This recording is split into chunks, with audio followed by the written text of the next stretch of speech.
Sasha, well done. 5-2 down in the first set. How did you turn it around, and how pleased are you with your performance today?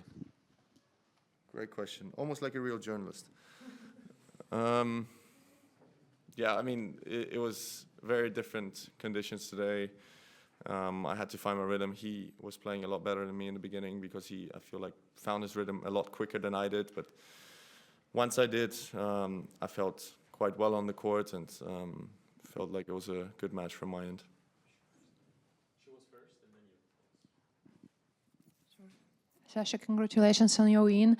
And you know, Rafael is 19 years old. Your next opponent will be 19 or 20. How do you feel about this age gap? And does it gives you more confidence being a more experienced player, or it feels more pressure on you?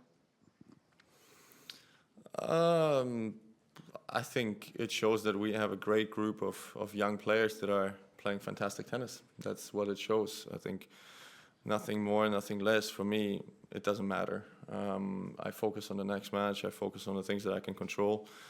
Yeah, we have fantastic players that are young on the tour right now. We have a lot of potential on the tour right now. But again, I have to trust myself, trust my game, and focus on my job.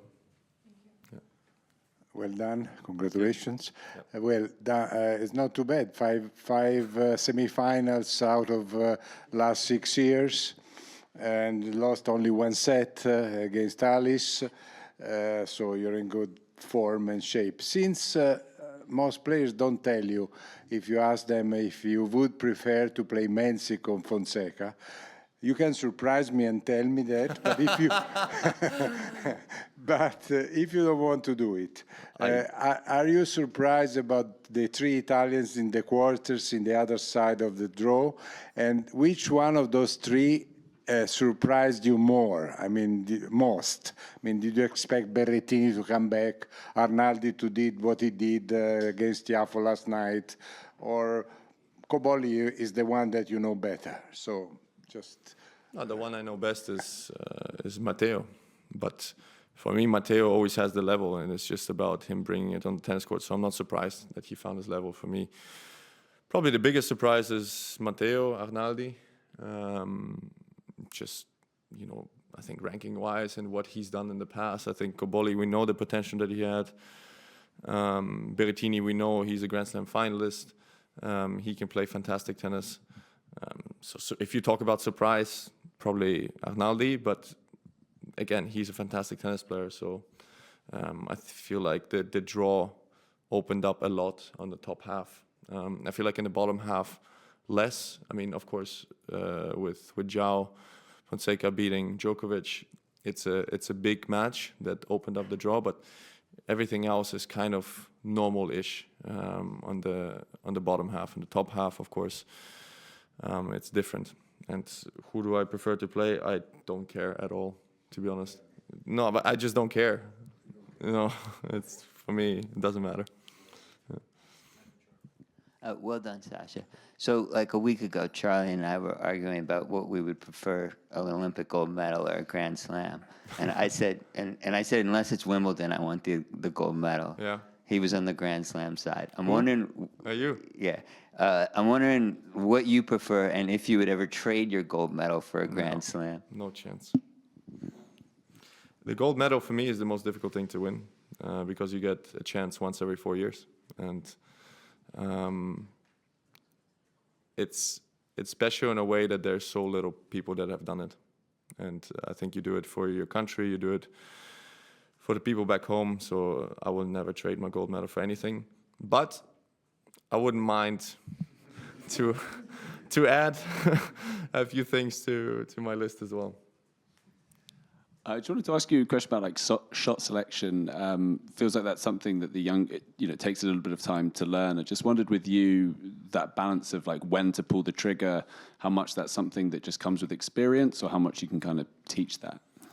I think when you're young and when you grow, when you become physically stronger, you automatically have more weapons. And those weapons, all of a sudden, they surprise yourself a little bit, you know, that you can hit a forehand all of a sudden at 100 miles an hour, or you can serve at, 140. which maybe a year ago you couldn't do because you grow, you're physically stronger.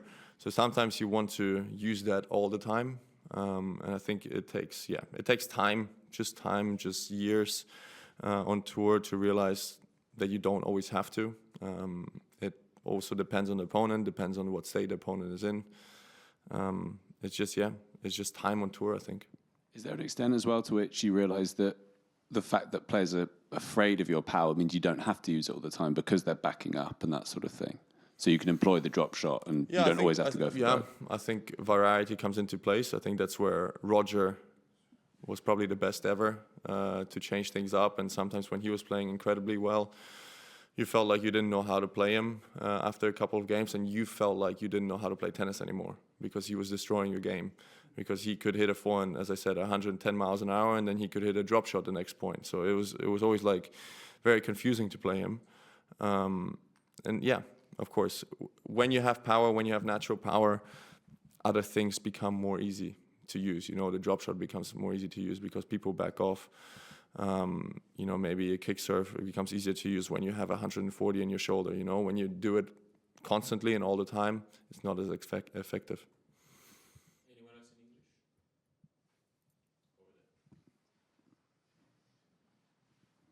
English? Sasha, when it comes to the next match, what is going to be the most important factor to allow you to get through to the next stage from your side and maybe even your opponent's side? For me, it's quite simple. It's me playing well. I've said it before, I think I really have to trust my game and have to trust my tennis and trust myself. And if I play well, then I think that's 99% of the work. Hi, Sasha.